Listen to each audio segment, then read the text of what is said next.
Hey guys, welcome back to another episode of the Music Den. I'm your host, Armando Venditti. Hoping you guys are having a good day and that you're looking after yourselves and one another. I want to welcome you to another installment of Is This Prog? Now, this is on an artist I have not yet covered on the channel. Die-hard Genesis fans will know who I'm talking about. But for those of you who are not into prog and don't listen to prog all that much, this individual has basically flown under the radar to an extent. And Tony Banks of Genesis has said that this individual was a major component to the band forming in the late 1960s, and that the closest that they ever came to breaking up was when this individual had to leave the band. That individual is Anthony Phillips, and the album that we're going to be discussing today is The Geese and the Ghost.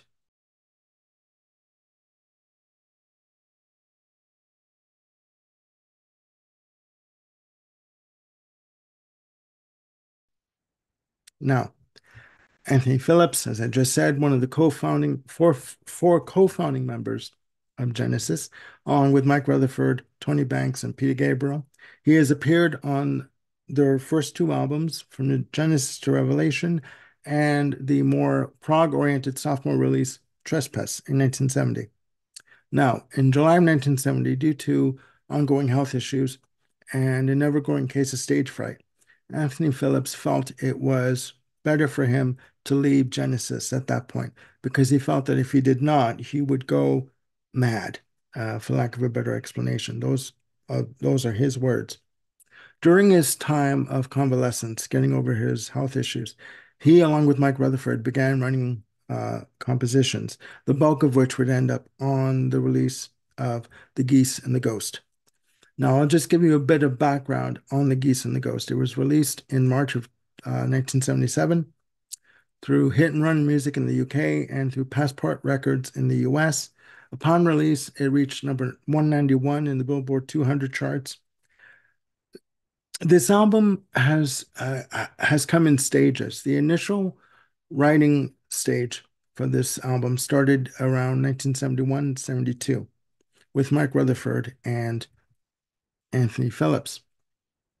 The initial idea was that it would be a duet album between Mike Rutherford and Anthony Phillips. However, due to Mike Rutherford's commitment to Genesis, at the time they were writing Nursery Crime and Foxtrot, Mike Rutherford could not commit 100% of his time to the project. So the idea of a duet album was quickly scrapped. And Anthony Phillips continued on with the music as a solo project. However, there was another snag. Anthony Phillips realized that his ability on guitar was quite limited. So he put the project on hold and went back to school to learn music theory and classical composition, which is quite a bold step to take.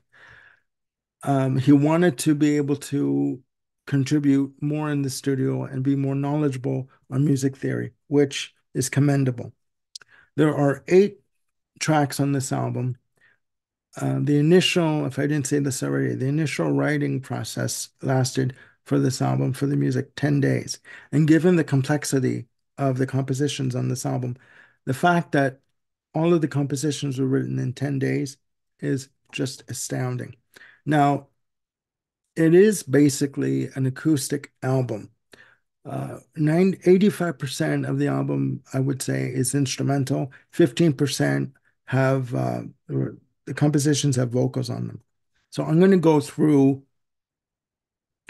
what is on this album. And I should say, side one for me, I consider it to be a concept piece.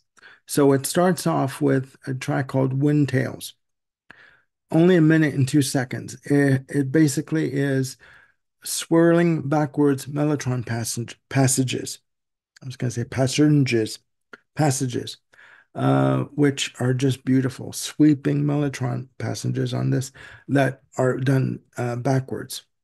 It segues into a track called Which Way the Wind Blows, which features Phil Collins on vocals. And for the purposes of this side of this album, we will call Collins's character Henry, which I will explain in a minute. And what Henry is doing is basically during this track, which features a lot of overdub of acoustic guitars, mellotron passages, just very intricate, very lush, almost orchestral. It's fantastic. There's also a lot of folk influences on this album. What the character of Henry is doing is basically looking around himself and taking everything that's around him in um, visually and just basically living his life and enjoying what he's seeing and taking each day as it comes. That track clocks in at 5 minutes and 55 seconds. Track three is a track, one of the two epics on this album, which take up the bulk of the album. Track three is called Henry, Portraits from Two-Door Times, which is co-written by Mike Rutherford. Mike Rutherford also does contribute production, instrumentation, and songwriting on this album. Uh, an abundance of it, actually. Starts off with Fanfare, which features, a lot of acoustic guitars, overlapping of melodies and acoustic passages. And you hear what I deem to be trumpets on the track. And basically, it's an individual who is going off to war, the character of Henry. So moving on, part two is a piece called Lute's Chorus, which features the use of lute in the instrumentation, featuring acoustic melodies, counter melodies on the track. Just beautiful. A lot of call and response that go on this track. Just amazing, amazing. After lute's chorus comes a piece called Misty Battlements, and a lot of acoustic passages on this piece. Just a lot of call and response in terms of melody, counter melody. Part four is lute's chorus reprise, which features again lutes in terms of the instrumentation, but there's lute and guitar twinning of melodies on this track. Just amazing, just beautiful, melodic, majestic, very regal passages on this track. Beautiful. Uh, part five is a piece called Henry Goes to War. And right here, it's a change in tempo, and you have a lot of short, sharp chords that come in on acoustic guitar. And the melody of that is repeated throughout the piece, mixed in with a lot of flute counterpoint that come in on the track and clarinet. Just amazing, just amazing. Part six is a piece called Death of a Night, and it just features simple, quiet chords, right? Just sort of like the recognition of a knight dying in battle. And, you know, we don't know whether or not if it's a character of Henry or not. But in part seven, which is the last part of this piece of Henry, you hear it's called The Triumphant Return. And it's a repeat of the melody on part five, but it builds an intensity in terms of vocals, almost like a chorus coming in the background, and builds an intensity. And at one part of the track, at the end of the track, you hear cannons going off, meaning the hero has returned, the soldier has returned from war. He is safe and sound. He's well. He's in one piece, and he's lived to tell this tale of the war. And that's the end of that of track number three of Henry going off to war. Track four is a beautiful piece called God If I Saw Her Now, which features Phil Collins on vocals and Vivian McAuliffe on co-lead vocals on this track. Basically, the character of Henry's come back from the war, and his wife notices that he is quite quiet. He's uh, very much drawn into himself, and he doesn't talk much. And she's wondering to herself, what is going on with him? Like something happened to him during the war. So she basically gets it out of him, and he tells her that he fell in love with somebody else during the war, and he longs to be with her again. Well, you can imagine that that didn't go over well with his wife. So at the end of the track, he basically is like, I told her what was on my mind and in my heart, and she has left me. She is gone. No, what wife wouldn't do that, or what partner wouldn't do that, really? Um, but it's a fantastic melodic piece, using a lot of acoustic guitar and mellotron sections, and the use of flute is just beautiful on this track. I should say that on the Esoteric 2015 release or reissue of this album, Phil Collins is featured on two tracks that didn't make the final cut, those being Silver Song and Only Your Love.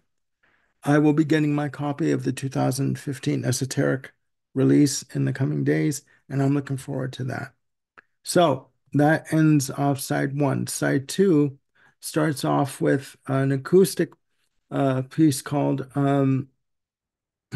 Chinese Mushroom Cloud. Almost couldn't read my typing here.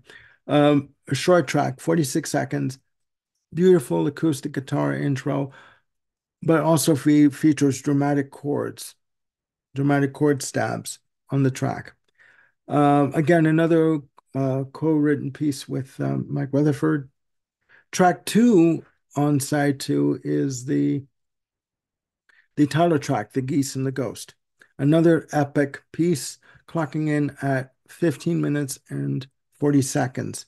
So part one clocks in at just over 8 minutes, 8 minutes, 4 seconds, 59 seconds.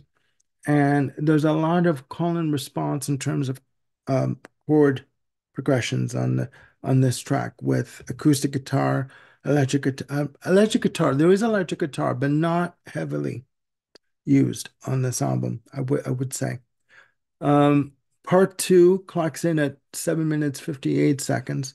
Again, there's a lot of point counterpoint on the melodies with a use of guitar. Great mellotron use on this track. A lot of mellotron on this track. And it's done in sections. And there's one section where there's a lot of shimmering guitar chords, very quiet, shimmering guitar chords, and beautiful melody on this track. Just gorgeous, sumptuous, very layered and textured on this track. Amazing, just amazing. Track three is a short track, 3 minutes and 7 seconds, called Collections, and it features Anthony Phillips on vocals. And on the track, you have sprawling piano chords and nice use of mellotron. And the vocals, as he goes on through the verses, build in intensity as he's singing. Just a beautiful, beautiful piece of music and beautiful vocals done by Anthony Phillips. The last track on the album is called Sleep Fall, The Geese Fly West. And to me, it's a perfect ender for the album. Nice piano melody on this. Lush synth uh, pieces that come in. Just amazing. It's a beautiful melody on the track, and it is a fantastic way to end the album. There's also use of clarinet on this track, and just beautiful, just gorgeous, just very lush, very opulent, in my opinion, if you can use that word. So yeah, that is the album in total. There are 8 tracks, not long at all. It's like 40 some odd minutes. Is this a Prog album? Yes, it is. It is. It it it is a Prog album. There's no way around that. It has all the Prog trademarks. It, could this have been a possible Genesis album? Could this have fit in the canon of what Genesis were doing at the time? Very much so. This could be a lost Genesis album.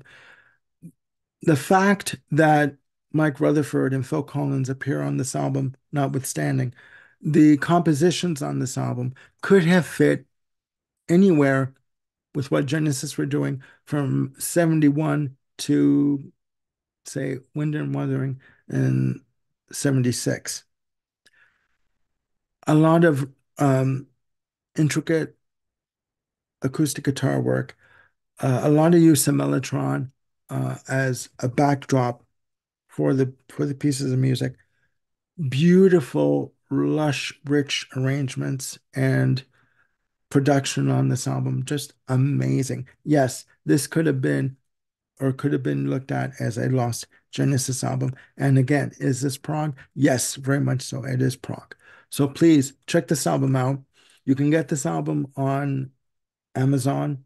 You can get this album on Discogs, which I did. This album on Amazon it is more expensive. It's about 50 some odd dollars. You can get this album, the Esoteric 2015 reissue. You can get it for something like 25 bucks on Discogs. So it's well worth the price of admission. Please check this album out. You can also listen to this album, which I did on YouTube in its entirety. And once you do, please put down there in the comments below, do you think this album is a prog album? Do you think that this could have been an album that would have fit in the Genesis canon at the time of release from like 71 to 76? Please let me know what you think. And again, put your comments down there below. Do you know of this album? And if so, what do you think of this album? So that's it for now. Please join me again for other episodes coming up. I have got other ideas rolling around, and I will be putting up more videos very soon. Hope you guys are having a great day. Please look after yourselves and one another. And again, click the like and notification bell and subscribe. And if you click the notification bell, it will keep you on top of any new content that I've got coming up. So that's it for now. Please look after yourselves and one another. I'm Armando Venditti, and I'll see you soon with another video. Bye for now.